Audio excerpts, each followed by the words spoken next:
Hi friends, मैं अजीत शर्मा आपके अपने यूट्यूब चैनल एजुकेशन प्लैनेट पर आपका स्वागत करता हूं।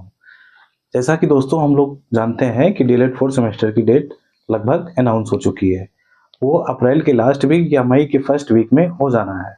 ठीक है, तो आज हम लोग जो डीएलएड फोर्थ सेमेस्टर में होता है पेपर, एग्जाम का पेपर 2025 में जो आया था, 2025 में जो आया था, उसको हूबहू हम लोग सॉल्व करेंगे और अपने आप को पता करेंगे, ये पता अनुमान लगाएंगे कि क्या चीज़ें हम लोग में कमी है, क्या और भी चीज़ें इम्प्रूव कर सकते हैं। किसी भी एग्ज़ाम की तैयारी के लिए अगर आप उस एग्ज़ाम को टारगेट करना चाह रहे हैं, तो सबसे ज़रूरी है उस एग्ज़ाम के पैटर्न को समझना।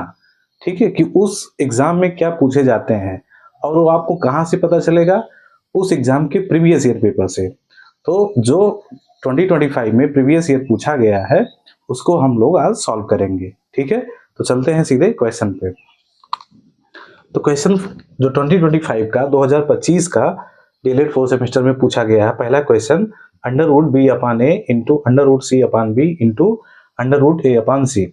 ठीक है, तो कह रहा है इसका मान बताना है आपको। तो ऐसे अगर कई अंडर रूट में ऐसे लिखे रहे मल्टीप्लीकेशन के रिलेशन में, तो इनको एक अंडर रूट में लिखा जा सकता है। तो इसको आप ऐसे लिख सकते हैं। ठीक है, इसको आप ऐसे एक अंडर रूट के अंदर मल्टीप्लीकेशन के रिलेशन में लिख सकते हैं। तो ये होगा बी अपान ए इंटू सी अपान बी इंटू, इसको भी लिख सकते हैं ए अपान सी। अब देखिए यहां से कुछ चीजें कैंसिल हो रही हैं। जैसे ए से ए कैंसिल हो जाएगा, ए से ए कैंसिल, बी से बी कैंसिल और सी से सी कैंसिल हो जाएगा। तो क्या आया, रूट के अंदर क्या बचा, वन बचा। और वन का जो स्क्वायर रूट होता है वन ही होता है। क्या होता है, वन ही होता है। और ये ऑप्शन सा में सही है, ऑप्शन सा में इसका आंसर सही होगा। ठीक है, तो ये था पहला क्वेश्चन। फिर चलते हैं अगले क्वेश्चन पर।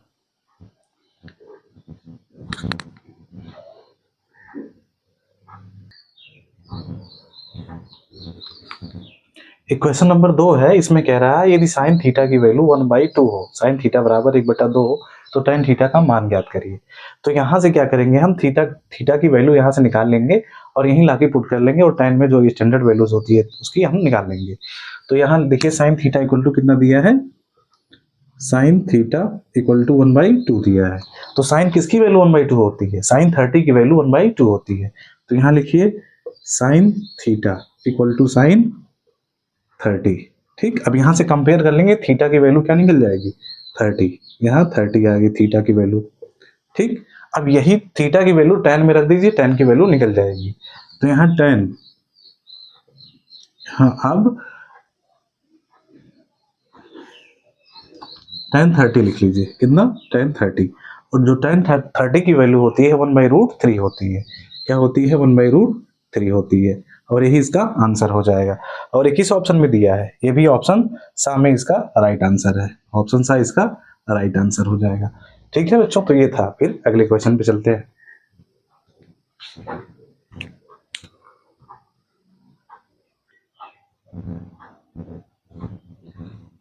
दोस्तों ये क्वेश्चन नंबर 3 है, इसमें क्या कह रहा है, स्पर्श रेखा और स्पर्श बिंदु से खींची गई त्रिज्या कितना कोण बनाती है, कितना डिग्री कोण बनाती है। तो पहले आपको पता करना होगा कि स्पर्श रेखा क्या होती है। तो वो बनाएंगे, हम फिगर बनाएंगे, फिर समझते हैं और डायरेक्ट आंसर इसका हम लोग निकाल सकते हैं काफी आसानी से। तो जैसे एक मान लेते हैं कि ये सर्कल है। ठीक है, सर्कल है, इसका ये क्या है, केंद्र है। स्पर्श रेखा क्या होती है, जो सर्कल को किसी एक बिंदु पर स्पर्श करती है, वह सर्कल या वृत्त की क्या होती है, स्पर्श रेखा। तो मान लेते हैं कि यहाँ ये स्पर्श कर रही है, ऐसे एक स्पर्श रेखा बना लीजिए। ठीक है, ये स्पर्श रेखा बना लिया। अब ये इस बिंदु पर स्पर्श कर रही है, तो कह रहा है कि ये त्रिज्या स्पर्श बिंदु पर कितना डिग्री कोण बनाती है, कितना डिग्री कोण बनाती है।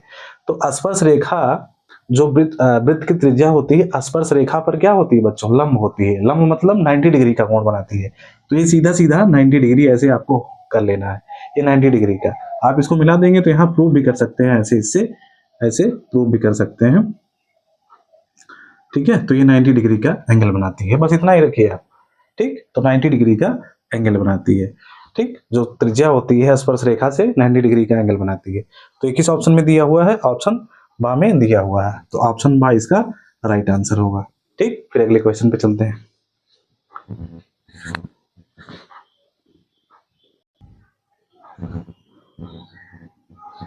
बच्चों क्वेश्चन नंबर 4 है, इसमें कह रहा है एक पासा फेंकने पर प्रत्येक बार सम संख्या आने की प्रायिकता क्या होगी।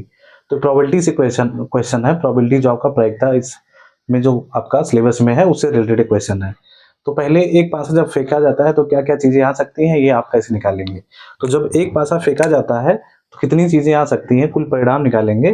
तो या तो 1 आ सकता है, या तो 2 आ सकता है, या तो 3, या 4, या 5, ये 6। ठीक, ये आ सकती हैं। ठीक है, तो ये कुल परिणाम कितने हुए, 6 हुए, और इन पे इतने परिणाम आ सकते हैं। तो कह रहा है इसमें कितनी सम संख्या है। तो सम संख्या कितनी है, सम संख्या, ठीक है, तो सम संख्या एक 2 है, एक 4 है, एक 6 है। तो 2, 4 और 6। ठीक है, तो 3 ऐसी सम संख्याएं हैं जो सम संख्याएं हैं। तो इसी का आपसे क्या पूछा है, प्रायिकता पूछा है, प्रोबेबिलिटी। ठीक है, तो प्रोबेबिलिटी हम लोग किसे डिनोट करते हैं, पी से डिनोट करते हैं। तो इसकी जो प्रायिकता होगी कुल परिणाम, सॉरी, प्राप्त परिणाम बटे कुल परिणाम। तो प्राप्त कितने परिणाम है, यहां लिखेंगे प्राप्त परिणाम बटे कुल परिणाम, कुल परिणाम। ठीक है, ये था आपका, ये फार्मूला है, ध्यान रखिए। तो 3 परिणाम हमें सम संख्या मिल रहे हैं, तो यहाँ 3 लिखेंगे, और टोटल कितने हैं, 6 है। टोटल कितने परिणाम है, 6 है, तो यहाँ 6 लिखेंगे। इसको कैंसिल कर देंगे, 3 1 जा 3, 3 2 जा 6, ये आया 1/2, और 1/2 ही इसका क्या होगा, आंसर हो जाएगा। और 1/2 ऑप्शन आ में दिया है, ये राइट आंसर, ऑप्शन आ में राइट आंसर। ठीक है, तो ये था तरीका। फिर हम लोग अगले क्वेश्चन पे चलेंगे।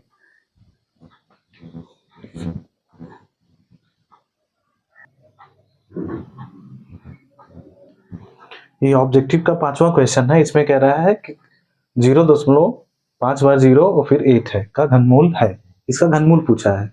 तो इस तरह का क्वेश्चन हम लोग पहले भी कर चुके हैं। तो कैसे करते हैं, पहले इसको हम लोग भिन्न में बदल लेंगे और फिर इसका घनमूल बना लेंगे, और घनमूल निकालने के लिए इसका प्राइम फैक्टराइजेशन करते हैं और 3 का पेयर बनाते हैं। तो इसको एक बार ऐसे लिख लीजिए आप, 0.50 है तो 5 0 बनाइए और फिर 8 बनाइए, अपान करिए। इसके नीचे डेसिमल के नीचे 1 लिखिए, जितने डिजिट है उतने 0, तो कितने हैं, 5 डिजिट है, सॉरी 6 है, तो 6 0 रखिए, ये 6 0 हो गए। अब ये इस फॉर्म में आ गया, 8/1 के बाद 6 0। ठीक, अब इसका घनमूल निकालने के लिए 8 का जो घनमूल होता है उसे 2 × 2 × 2, 2 × 2 × 2, 3 बार कर सकते हैं। क्या कर सकते हैं, उसको 3 बार ऐसे लिखेंगे। ठीक, और ये जो है इसको हम क्या लिख सकते हैं, यहाँ 3 का पेयर बनेगा, तो इसको ऐसे लिख सकते हैं, आप ऐसे लिख लीजिए, 1 2 3 4 5 6, 1 2 3 4 5 6। ठीक, इसको आप ऐसे लिख लीजिए।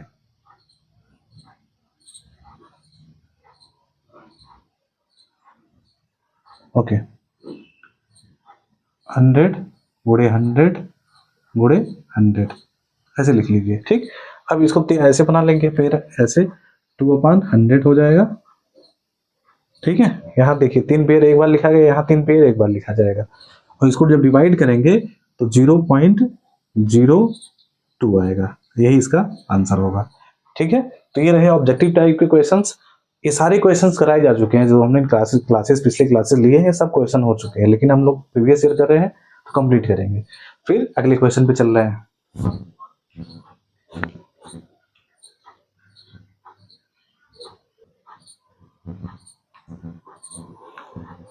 एक क्वेश्चन नंबर 6 है बच्चों, क्या कह रहा है कि x² + 5x + 6 को गुणनखंड के रूप में लिखिए। ठीक है, इसे गुणनखंड की फॉर्म में लिखना है। तो हम लोग पहले सीख लिए हैं कैसे इसका गुणनखंड करना है, तो फिर भी हम लोग करते हैं, क्या चीजें हैं देखिए। इसको ऐसे लिखिए, x² + 5x + 6। ठीक, यही है। अब 6 का ऐसा हमें गुणनखंड करना है कि ऐड करने पर 5 आए, तो 3 दूना 6 और 3 2 5 ऐसे लिख लेंगे। तो x² + 3x + 2x + 6। ठीक, अब इनमें क्या कॉमन है, x कॉमन है इसमें, इन दोनों में, तो x कॉमन ले लेंगे यहाँ, तो बचेगा क्या, x + 3। अब यहाँ 2 कॉमन है दोनों में, 2, और जो इस ब्रैकेट में आया यही चीज इसमें आएगा, तो ऐसे आप तेजी से लिख सकते हैं। ठीक, अब इन दोनों में क्या कॉमन है, x + 3 कॉमन है, तो क्या बचेगा, x + 2, और यही इसका फैक्टर हो जाएगा, क्या हो जाएगा, ये हिस्सा फैक्टर हो जाएगा। तो ये तरीका है ऐसा करने का। तो ऐसे एग्जाम आपको बहुत तेजी से करना है चीजों को, ताकि आप अपना टाइम मैनेज कर लें। ठीक है, फिर अगले क्वेश्चन पे चलते हैं।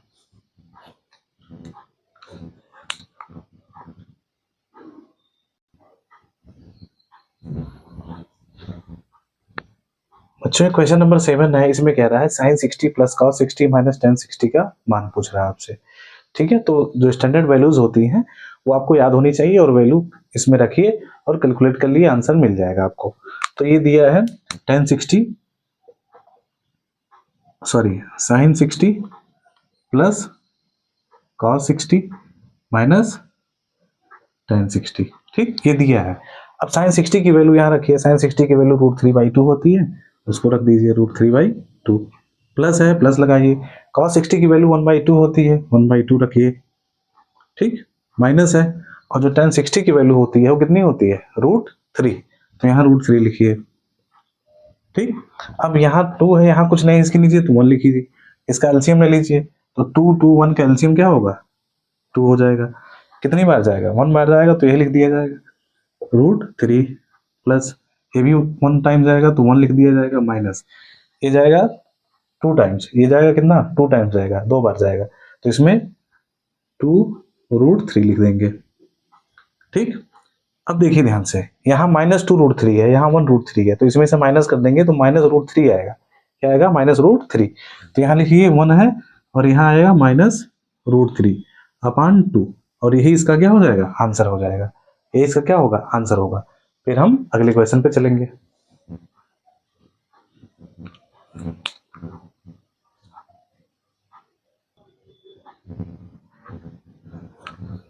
बच्चों क्वेश्चन नंबर 8 है, इसमें क्या कह रहा है, एक वृत्त का क्षेत्रफल 154 वर्ग सेंटीमीटर है, तो वृत्त की त्रिज्या बताओ। ठीक है, आपको क्षेत्रफल दे दिया है और त्रिज्या पूछ रहा है।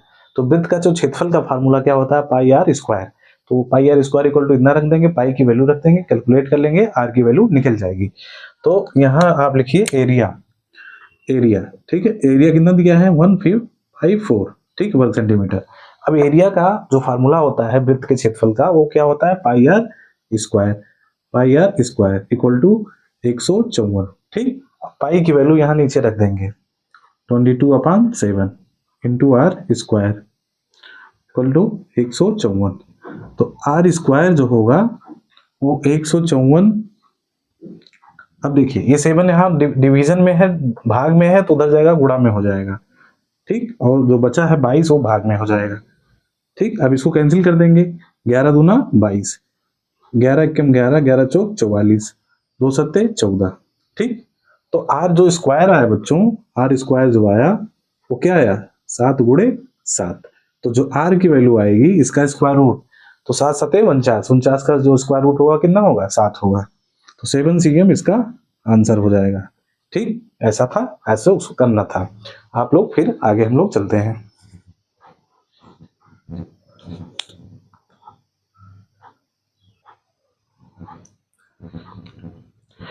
बच्चों क्वेश्चन नंबर 9 है, इसमें कह रहा है एक समचतुर्भुज के विकर्ण 5 सेंटीमीटर और 7 सेंटीमीटर है, तो इसका क्षेत्रफल ज्ञात कीजिए।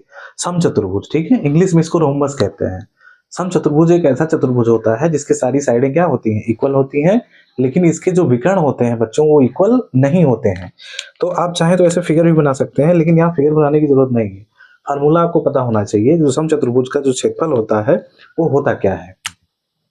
तो समचतुर्भुज का जो क्षेत्रफल होगा, सम चतुर्भुज का क्षेत्रफल जो होता है वो क्या होता है, 1/2 d1 इंटू d2 होता है, d1 इंटू d2 होगा। मीन्स दोनों विकर्ण का गुणा कर देंगे, 2 से डिवाइड कर देंगे, तो आंसर हमें सीधा सीधा मिल जाएगा। तो एक विकर्ण दिया है 1/2 लिखिए, एक विकर्ण दिया है 5, तो 5 लिखिए यहाँ, और एक विकर्ण दिया है 7, तो 7 लिखिए यहाँ। ठीक, 7 5 35 लिख लीजिए, यहाँ 35 हो गया बटे 2। ठीक, इसको डिवाइड करेंगे, 35 का जो आधा होता है वो 17.5 होगा। क्योंकि हम लोग ये क्षेत्रफल निकाल रहे हैं, तो जो यूनिट होगी वो सेंटीमीटर स्क्वायर होगी। क्या होगी, सेंटीमीटर स्क्वायर। तो इसका आंसर रहा बच्चों। ठीक है, फिर हम लोग अगले क्वेश्चन, ये फार्मूला आपको याद होना चाहिए, ये पूछेगा आपके एग्जाम में।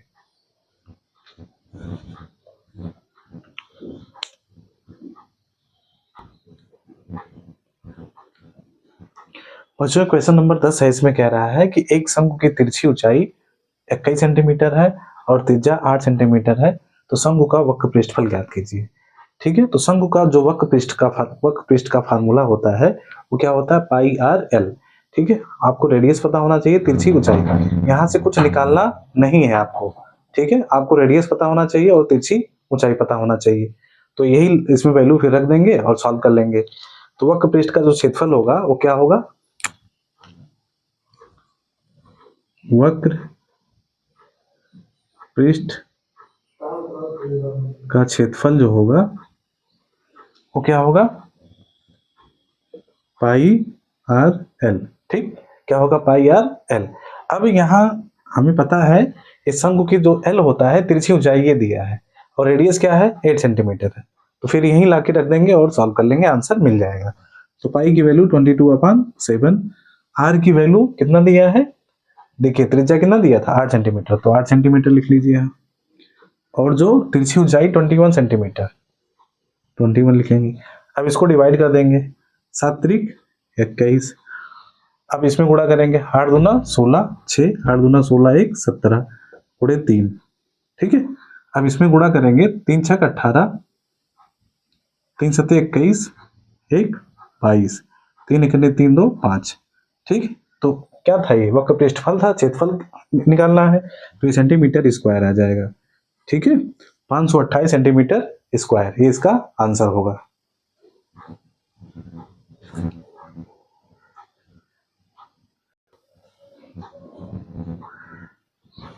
बच्चों क्वेश्चन नंबर 11 है, इसमें कह रहा है 7 3 8 11 5 19 7 2 7 7 का बहुलक ज्ञात कीजिए।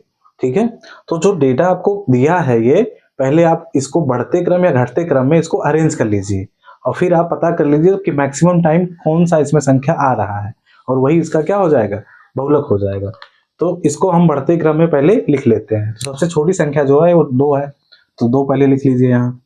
ठीक, 2 एक बार है, फिर 3 है, यहाँ 3 लिखिए। ठीक, एक बार आया है, उसके बाद 5 है, 5 लिख लीजिए। ठीक, 5 के बाद 7 है, 7 लिख लिए। अब 7 कितनी बार है, 1 2 3 4, तो यहाँ 7 4 बार है, तो 4 बार लिखिए आप।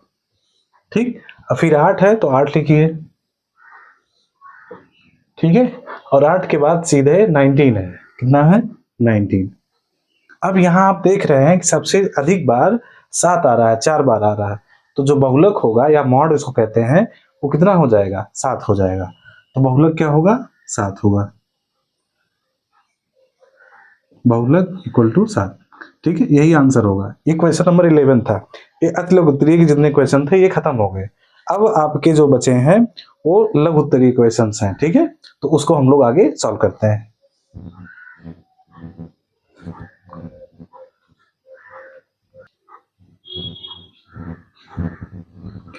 बच्चों क्वेश्चन नंबर 12 है, इसमें कह रहा है 5 वर्ष पूर्व पिता और पुत्र की आयु का योग 40 वर्ष था।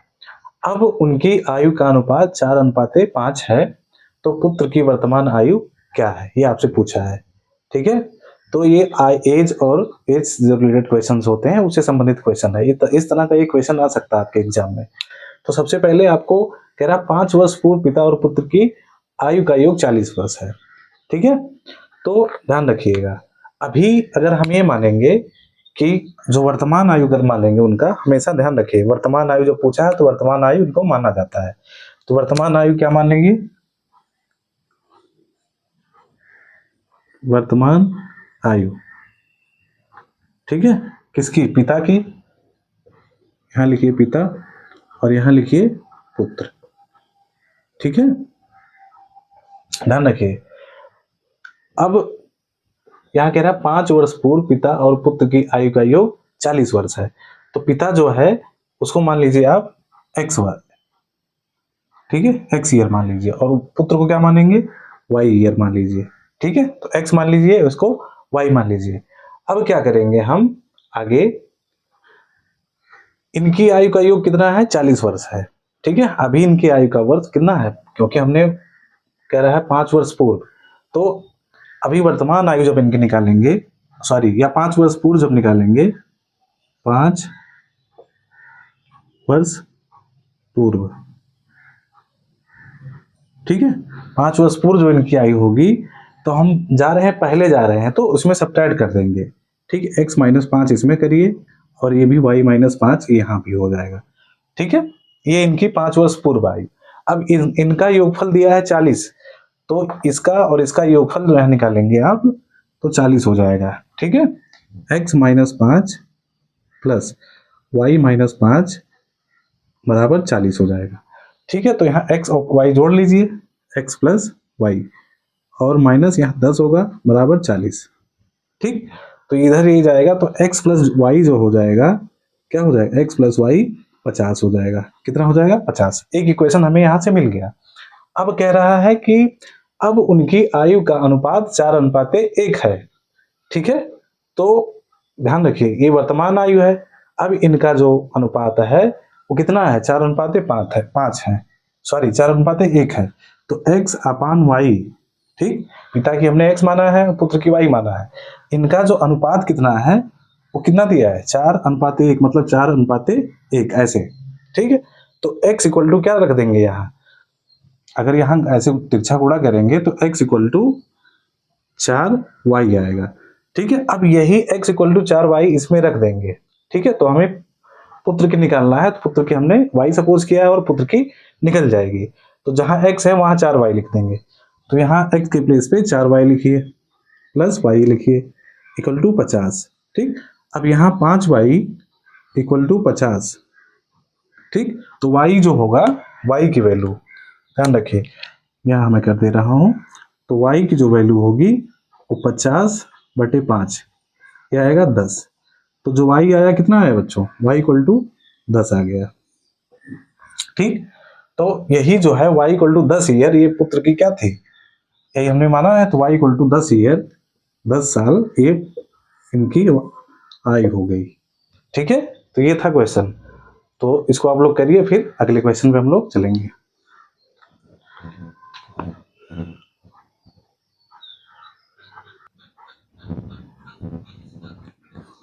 बच्चों क्वेश्चन नंबर 13 है, इसमें क्या कह रहा है, x plus y equal to 7 तथा 3x minus 2y equal to 11 को हल कीजिए। ठीक है, अगर ऐसा दिया रहे कहे हल कीजिए, तो यहाँ इसका मतलब ये है कि यहाँ आपको x और y की वैल्यू निकालना है। क्या निकालना है, x और y की वैल्यू। तो यहाँ क्या करते हैं, किसी एक गुणांक को इक्वल बना लेते हैं, जैसे यहाँ y1 है वहाँ y2 है, तो इसको भी 2 बना लेंगे और फिर सॉल्व कर लेंगे। ठीक है, तो इसको ऐसे एक बार लिख लीजिए आप, x plus y equal to 7। अब यहाँ हम दोनों पक्षों में किसी भी संख्या से गुणा या भाग कर सकते हैं। तो यहाँ भी 2 बनाने के लिए, क्योंकि यहाँ देखिए 2 है, तो यहाँ भी 2 बनाने के लिए दोनों में पक्षों में 2 से गुणा कर दीजिए। तो क्या आ जाएगा, 2x प्लस 2y बराबर 14। ठीक, एक क्वेश्चन नंबर 1 मान लीजिए। ठीक, अब ये जो दिया है 3x minus 2y equal to 11, तो यहाँ लिख दीजिए 3x माइनस 2y बराबर 11। एक क्वेश्चन नंबर 2 इसे मान लीजिए आप। ठीक है, अब देख रहे हैं कि इसको अगर इसको हम जोड़ दें तो ये कैंसिल हो जाएगा, अगर ऐड कर दें तो ये कैंसिल हो जाएगा। तो यहाँ लिखिए कि 1 इक्वेशन 1 प्लस 2। ठीक है, यहाँ आप लिख दीजिए, तो ये कैंसिल हो जाएगा, ये कैंसिल। 3 2 5, 5x इक्वल टू कितना हो जाएगा, 14 11 25। ठीक, तो x बराबर जो आएगा 25/5 करेंगे तो 5 आएगा। तो x की जो वैल्यू आई वो कितनी आई, 5। एक हमें निकल गया, एक वैल्यू निकल गई। अब लाके यहाँ रख देंगे, तो हम अगर यहाँ लाके रख देंगे इसमें x इक्वल टू 5, तो y की वैल्यू निकल जाएगी। तो यहाँ रखिए x प्लस वाई बराबर 7 दिया है, और x की वैल्यू 5 यहाँ रख देंगे, तो 5 प्लस वाई बराबर 7। तो y इक्वल टू 7 माइनस 5, तो y की जो वैल्यू आएगी वो 2 आ जाएगी। क्या आ जाएगी, 2 आएगी। ठीक है, तो ये था क्वेश्चन। फिर हम चलेंगे अगले क्वेश्चन पर।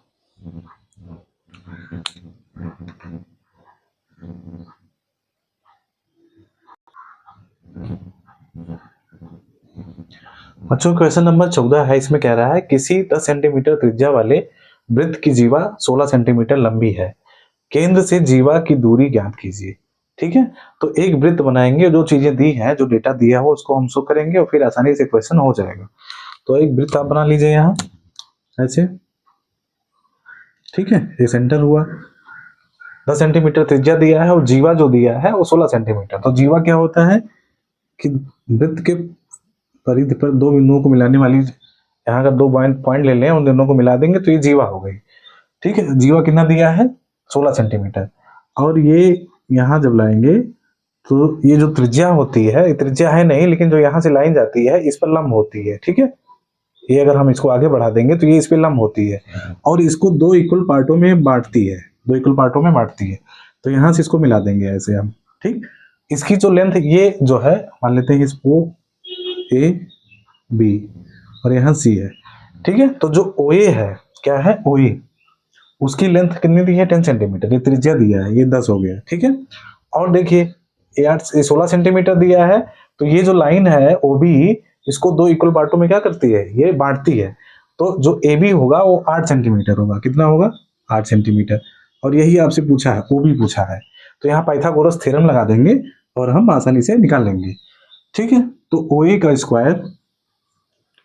स्क्वायर इक्वल टू क्या होगा, ओ बी का स्क्वायर प्लस ओ बी का स्क्वायर प्लस ए बी का स्क्वायर, ए बी का स्क्वायर। ठीक है, हमें ओ बी पता करना है तो यहाँ वैल्यू रखेंगे फिर सॉल्व कर लेंगे।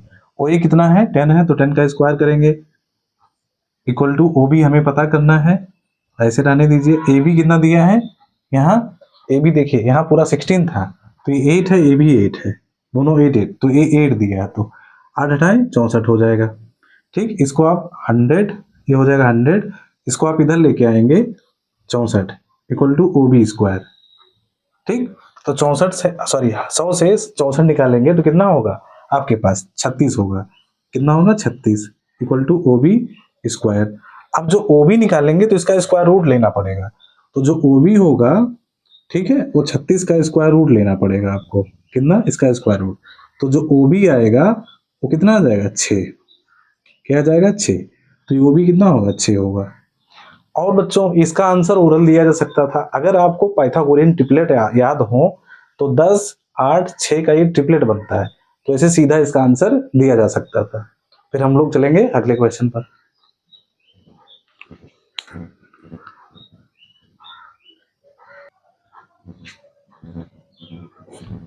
बच्चों क्वेश्चन नंबर 15 है, इसमें कह रहा है कि समलंब की समांतर भुजाएं 15 सेंटीमीटर और 8 सेंटीमीटर है, उनके बीच की दूरी मतलब हाइट 12 सेंटीमीटर है, तो समलंब से घिरे छेद का क्षेत्रफल आप ज्ञात करिए।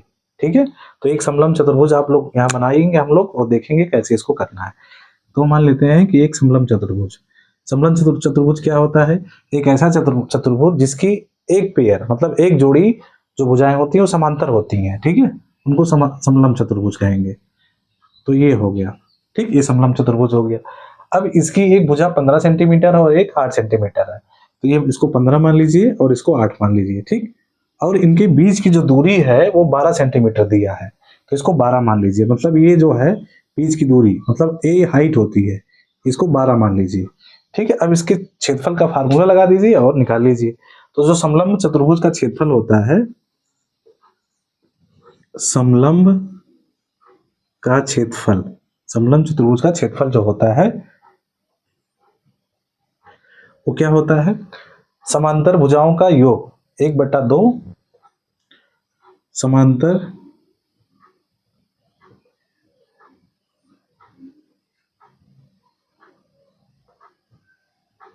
भुजाओं का योग गुणे बीच की दूरी मतलब हाइट। ठीक है, 1/2 समांतर भुजाओं का योग गुणे बीच की दूरी, ये आपको निकालना है, बस यहाँ लाके रख दीजिए। तो 1/2 लिखिए, समांतर भुजाओं का योग मतलब 15 + 8, 15 + 8, और बीच की जो दूरी है वो कितना है 12 है, तो 12 यहाँ लिख दीजिए।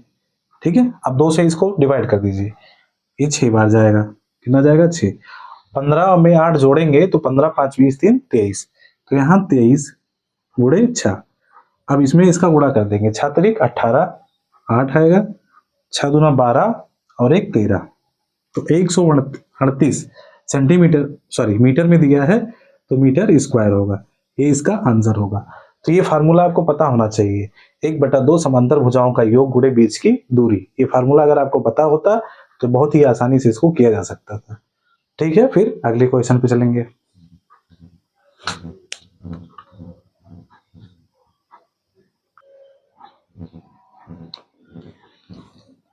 बच्चों क्वेश्चन नंबर 16 है, इसमें कह रहा है कि एक बेलन की ऊंचाई 18 सेंटीमीटर है, त्रिज्या 10.5 सेंटीमीटर है, तो बेलन का संपूर्ण पृष्ठ ज्ञात कीजिए।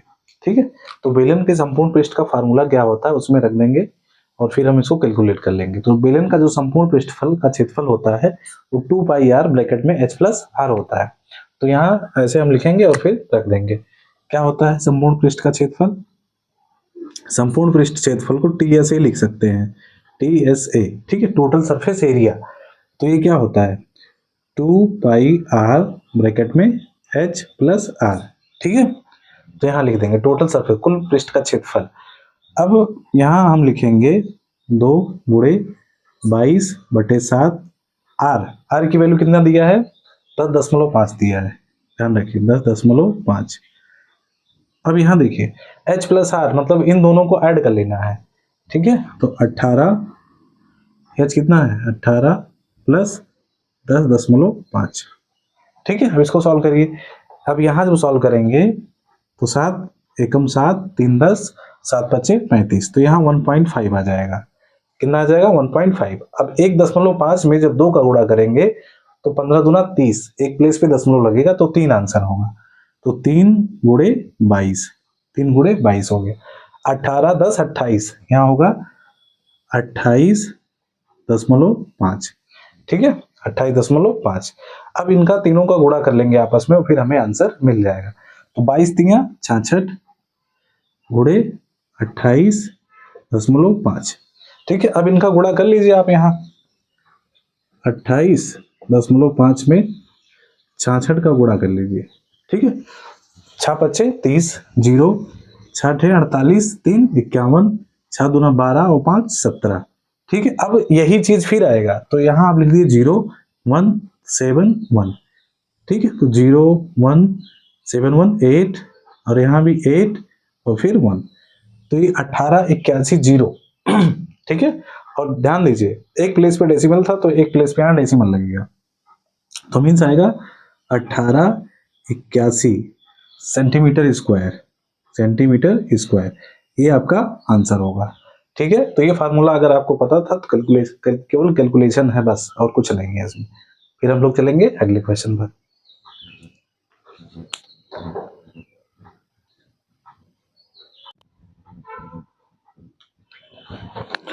बच्चों क्वेश्चन नंबर 17 है, इसमें कह रहा है कि किसी कक्षा के 24 छात्रों की आयु वर्षों में के आंकड़े निम्नलिखित हैं, आंकड़ों की माध्यिका ज्ञात कीजिए। ठीक है, तो जो स्टैटिस्टिक्स आप लोगों का चैप्टर है सांख्यिकी, उससे संबंधित क्वेश्चन है।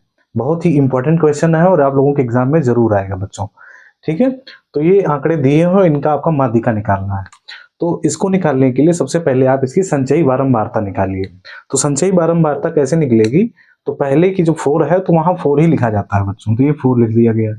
ठीक, अगले की इसी में ऐड करते हैं तो 4 और 5, यहाँ अगले की 9 हो जाएगी। ठीक, अब 9 और 4 फिर ऐड करिए तो 13 हो जाएगी। क्या हो जाएगी 13।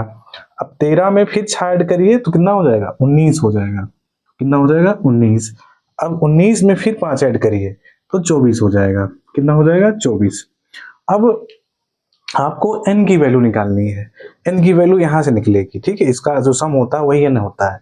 तो 4 5 9 4 13 6 19 और 5 24, तो जो n की वैल्यू आ गई वो कितनी आ गई बच्चों 24। कितनी आ गई 24। ठीक, अब माध्यिका का हम फार्मूला लिख लेंगे और इसको सॉल्व कर लेंगे, माध्यिका निकल जाएगी। तो माध्यिका बराबर जो होता है माध्यिका, ठीक, माध्यिका बराबर होता है, क्या होता है बच्चों n/2वां पद प्लस n/2 प्लस 1वां पद। ठीक है, 1वां पद ये होता है। तो n/2वां जो होगा इसका हाफ करेंगे तो 12वां पद आ गया। क्या आएगा 12वां पद, 12वां पद प्लस इसका ये करेंगे n/2 12 प्लस 1 13वां पद। और बच्चों इस फार्मूले में अपान 2 है तो यहाँ ध्यान रखिए, अपान 2 है तो यहाँ अपान 2 कर लेंगे पूरे फार्मूले में। यहाँ बाई 2 था तो बाई 2 कर लेंगे। तो 12वां पद प्लस ये 13वां पद, 13वां पद, ठीक, अपान 2। ठीक है, अब ये आपका 12वां पद जो होगा यहाँ से देखिए 5 4 9, 9 4 13, तो यहाँ 13 आ रहा है, मीन्स जो इस वाले में 12वां पद भी होगा और 13वां पद भी होगा, तो इसमें 14, 12वां पद 14 होगा, 13वां पद भी 14 होगा, तो जो 12वां पद होगा वो भी 14 होगा और 13वां पद वो भी 14 होगा। ठीक है, तो 12वां पद प्लस 13वां पद और अपान 2 है तो 2 कर लीजिए यहाँ। ठीक, और 14 14 28 बटे 2 और इसका आंसर आएगा 14। क्या आएगा? 14। ये इसका आंसर ऐसे हुआ। ठीक है, तो ऐसे निकाल सकते हैं। लेकिन आप लोग कहेंगे कि संचयी बारंबारता का क्या यूज है यहाँ? इसमें तो कोई यूज नहीं हुआ संचयी बारंबारता का। तो संचयी बारंबारता का भी यूज करके हम लोग डायरेक्ट आंसर दे सकते हैं। जैसे n की वैल्यू कितनी आई है आपकी? 24, तो यहाँ n बाई 2 निकाल लीजिए। तो n बाई 2 निकालेंगे, इसका हाफ करेंगे तो 12 आएगा। क्या आएगा? 12। अब 12 से बड़ी जो पहली संख्या है संचयी बारंबारता में, तो 12 से बड़ी क्या है? 13। तो 13 के सामने जो होगा वही इसकी क्या होगा? माध्यिका। तो डायरेक्ट ऐसे किया जा सकता है। तो इसकी जो माध्यिका, ठीक है, 12 से बड़ा 13 है, तो 13 के सामने जो यहाँ आएगा वही इसकी माध्यिका। ऐसे डायरेक्ट यही आंसर किया जा सकता है ऐसे। ठीक है, तो ये था। फिर अगला क्वेश्चन पे चलते हैं हम लोग।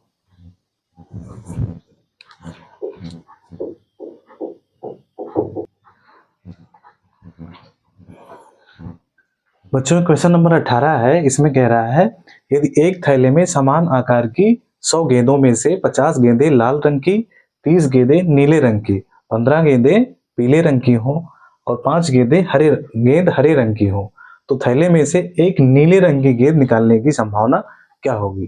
ठीक है, ये आपसे प्रोबेबिलिटी पूछ रहा है कि नीले रंग की संभावना क्या होगी। ठीक है, तो इस बहुत ही आसान क्वेश्चन है। देखने में बहुत लंबा चौड़ा लग रहा है लेकिन है बहुत ही आसान क्वेश्चन। ठीक है, तो इसमें सबसे पहले हमें जिसका पूछ रहा है कि नीले रंग की गेंद निकालने की संभावना, तो पहले नीला निकाल लेंगे, अपान टोटल कर देंगे, फिर वही आंसर हो जाएगा बच्चों। तो जो नीला रंग की गेंद है वो कितनी है? 30 है। तो जो नीले रंग की गेंद है वो कितनी है? 30 है। नीला गेंद, नीली गेंद, ठीक है, नीली गेंद इक्वल टू 30। ठीक, और जो कुल गेंद है बच्चों वो 100 है। कितनी है? 100 है। देखिए ये 100 दिया है, तो कुल गेंद बराबर 100 है। ठीक है, अब इसकी प्रोबेबिलिटी पूछ रहा है कि नीले गेंद निकालने की प्रोबेबिलिटी। तो एक गेंद निकालेंगे तो 30 में से कुछ भी आ सकती है, तो ये यहां से 30 इसको लिया जाएगा। तो यहाँ जो प्रोबेबिलिटी पी से हम लोग डिनोट करते हैं, पी से क्या होगा? प्राप्त परिणाम, तो प्राप्त 30 परिणाम है। प्राप्त परिणाम ऐसे लिखेंगे, प्राप्त परिणाम बटे कुल परिणाम, ठीक। तो प्राप्त परिणाम कितने हैं? नीली गेंद कुल कितनी है? 30 है, तो यहाँ 30 लिखेंगे। 30 लिखे, अपान टोटल कितनी है? 100 है, तो 100 लिख लीजिए और इसको कैंसिल कर दीजिए। तो 3/10 इसका आंसर होगा। क्या होगा? 3/10 इसका आंसर आ जाएगा। ठीक है, कितना आएगा? 3/10, यही इसका आंसर होगा। तो ये बच्चों एक क्वेश्चन अच्छा क्वेश्चन था, आ सकता है। तो ठीक है, हम लोगों ने पूरा कंप्लीट कर लिया। 2025 का जो भी प्रीवियस ईयर क्वेश्चन दिए थे हम लोगों ने पूरा कंप्लीट किया पूरी मेहनत से। आप लोग इसको कवर करिए, ठीक है, अपने दोस्तों वगैरह में भी इसको, इस वीडियो को शेयर करिए बच्चों, ठीक है, और इस चैनल को सपोर्ट करिए। अगर आपको चीज़ें अच्छी लगी हो तो लाइक शेयर सब्सक्राइब वगैरह जरूर करिए। आप लोगों को देखने के लिए बहुत बहुत धन्यवाद बच्चों।